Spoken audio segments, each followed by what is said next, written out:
All the materials provided in this interview are for informational, educational, or entertainment purposes only and are not intended to be or serve as a substitute for professional, medical, or mental health advice, examination, diagnosis, or treatment. Welcome to Healing Doorways, a place where we explore different subjects to expand our human consciousness. I am your host, Alicia Marcano.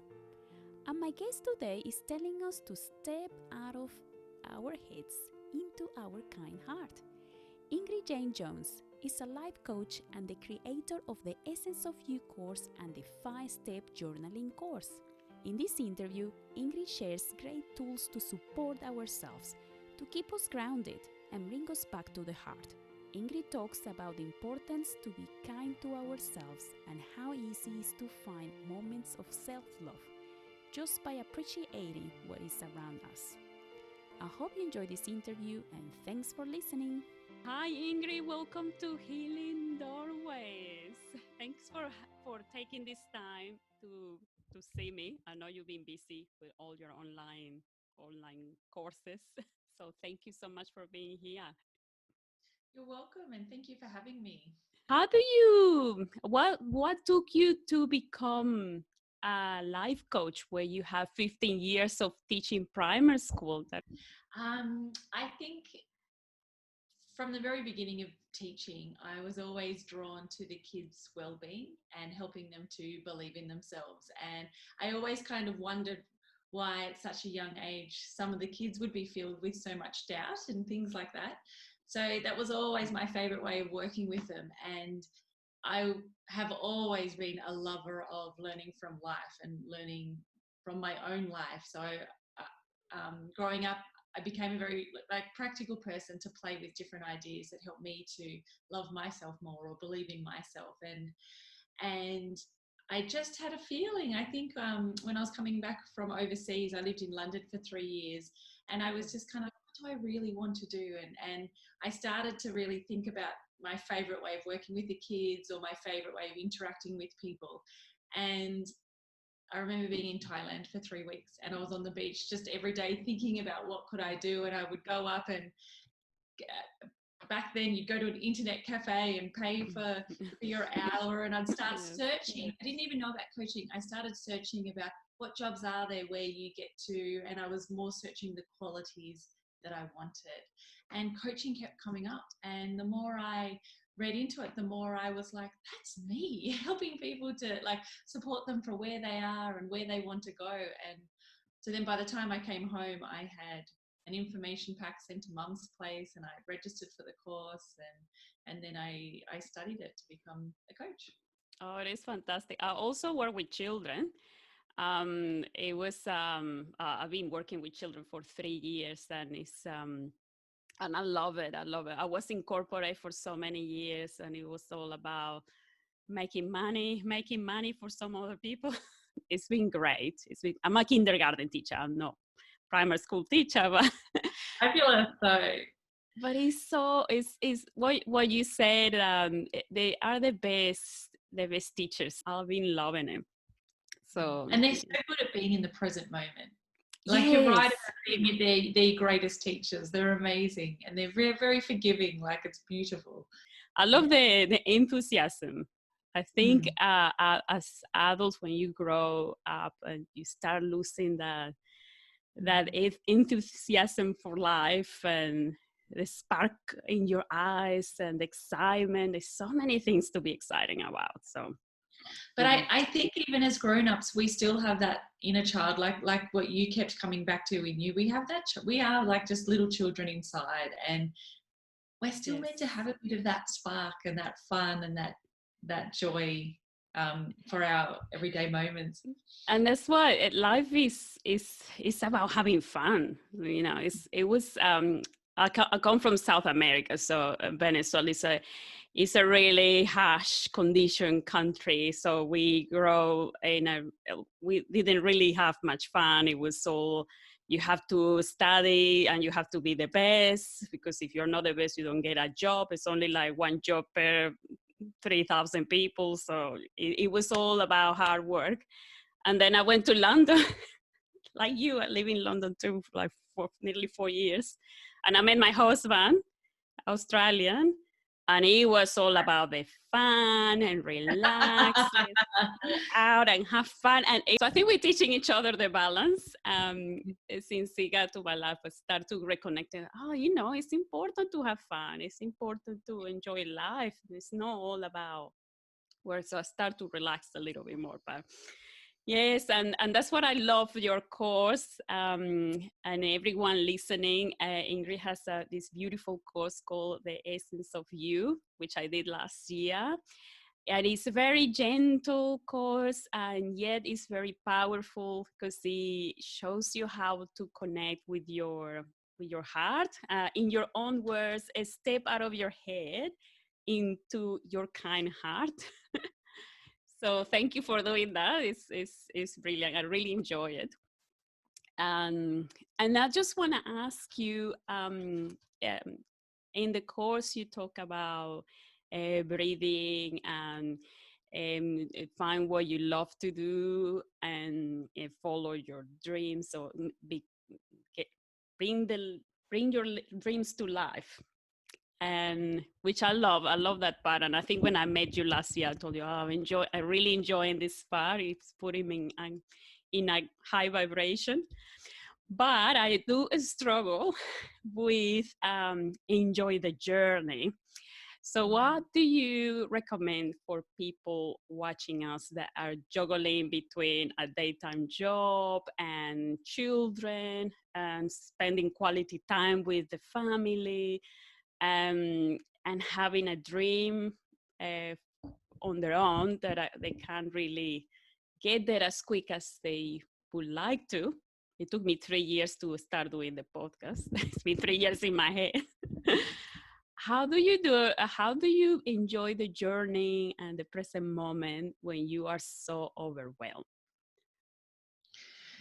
Wow, that's a big and beautiful question. First of all, thank you for doing my course. I'm really glad that you really loved it and got a lot out of it, because it is all those practices, no matter what they are, keep bringing you back to your heart, and that's actually the key for enjoying the journey. So it's about first of all, with everything that's going on in the world, being overwhelmed is completely normal. So it's actually being okay. There's a part that you have to be okay with how you're feeling, and then you reach into the things in your life that help you to calm you, your own, well-being or self-care practices. They're really important at this time. But enjoying the journey is actually about slowing down and knowing that nothing happens like that.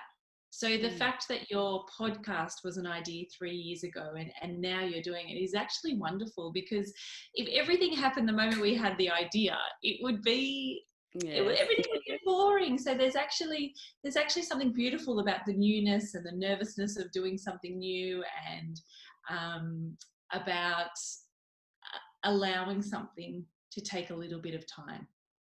Do you know what I mean? So there's a part where it's don't rush it, and just love that maybe it wasn't quite ready because maybe you got better at the questions you wanted to ask, or you were clearer of what you want to do, even though it might still continue to change.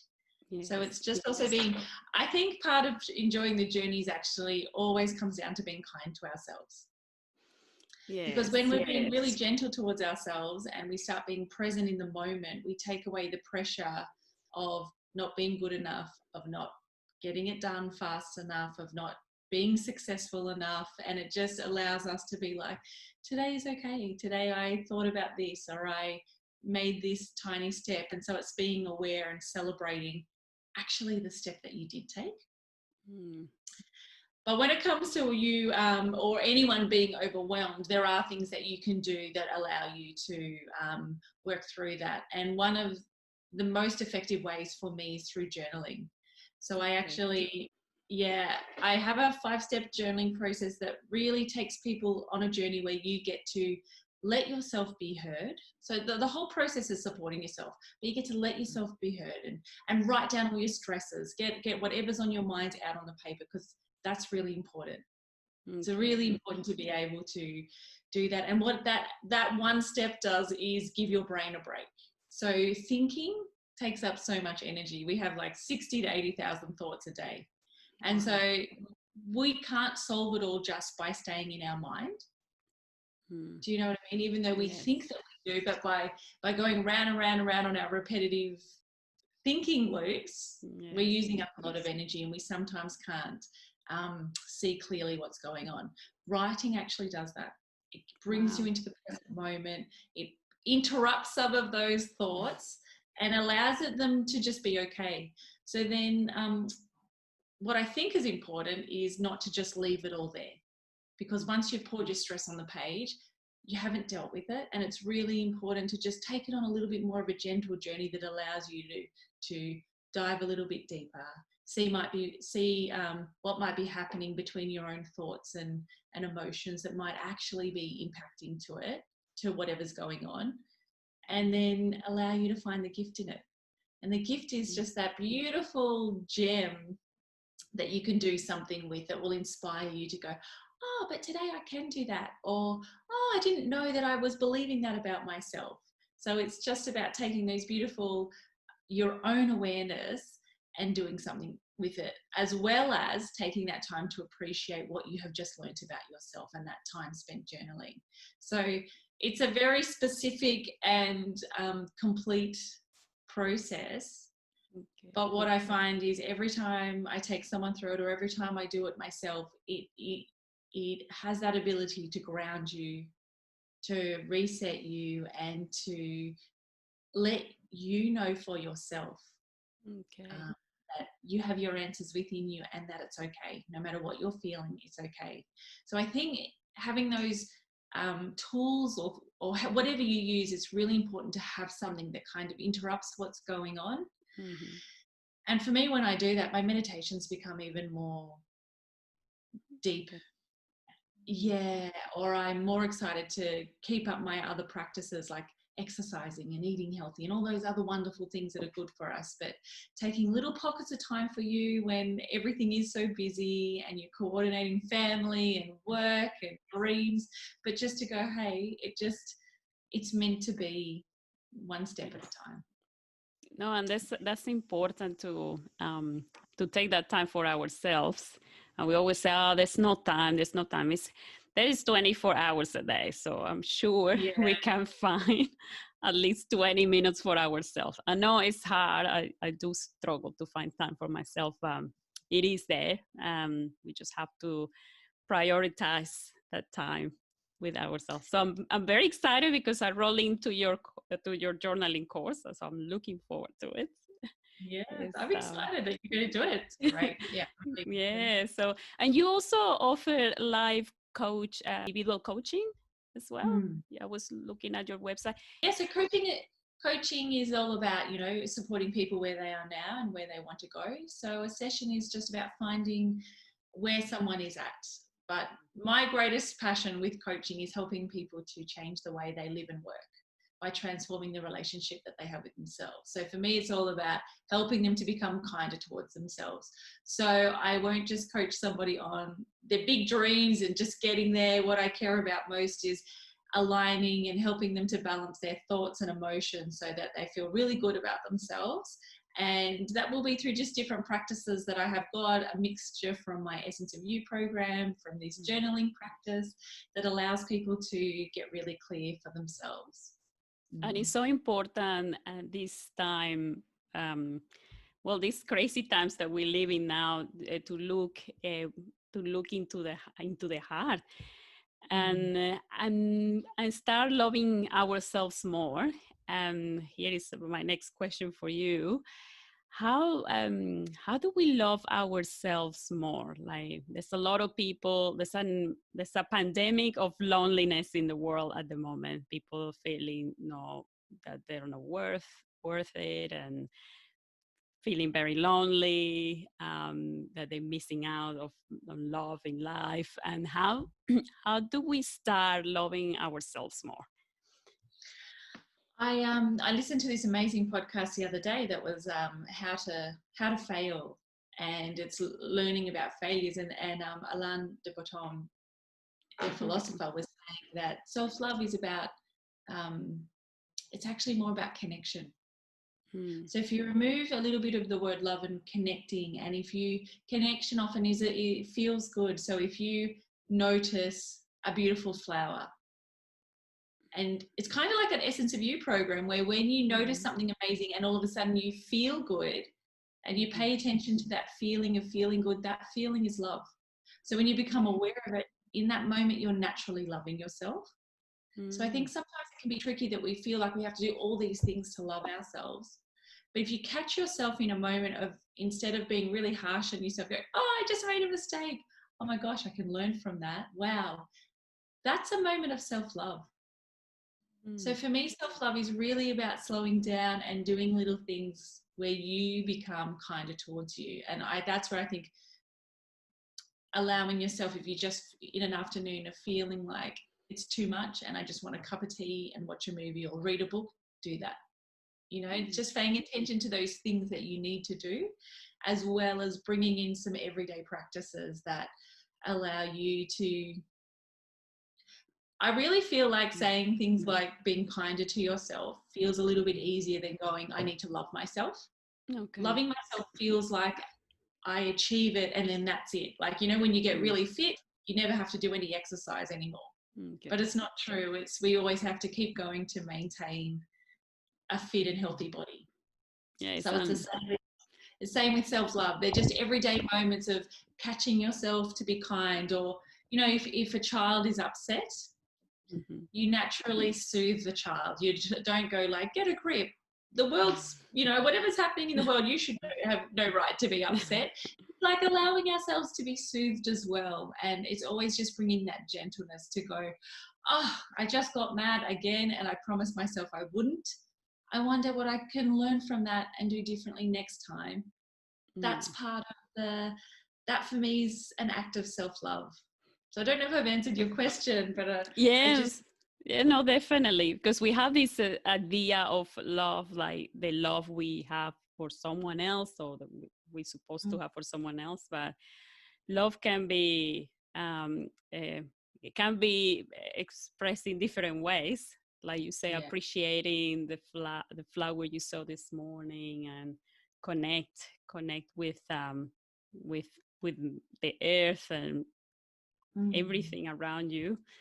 That sense of belonging that we work so much in early childhood. Belonging is so important.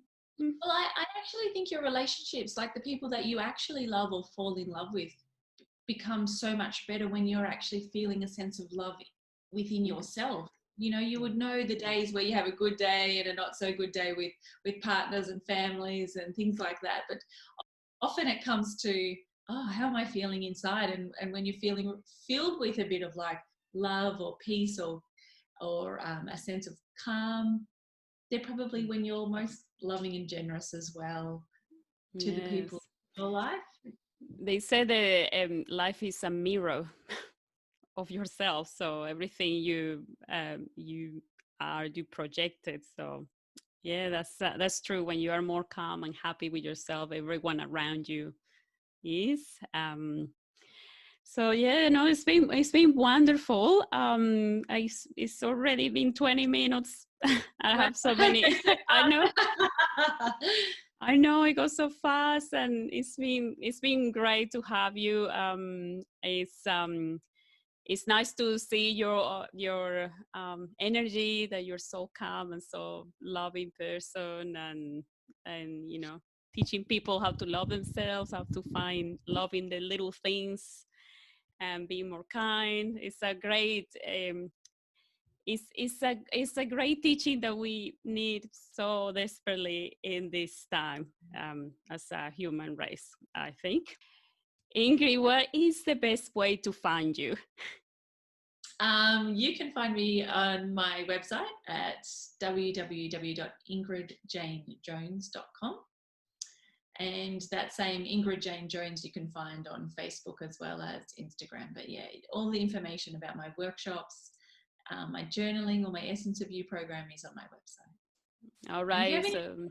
anyone can email me and contact me anytime. Uh, Thank you so much. We will leave all those links on the description below. And I hope you enjoyed this interview. Have a good day. Thank you. Bye. Thanks for having me. If you enjoyed this video, there's 3 things you could do for us. Number 1, you can give us a thumbs up. Number 2, share it with a friend that might find it helpful. Number 3, subscribe to our channel so you won't miss any future episodes. Thanks for watching.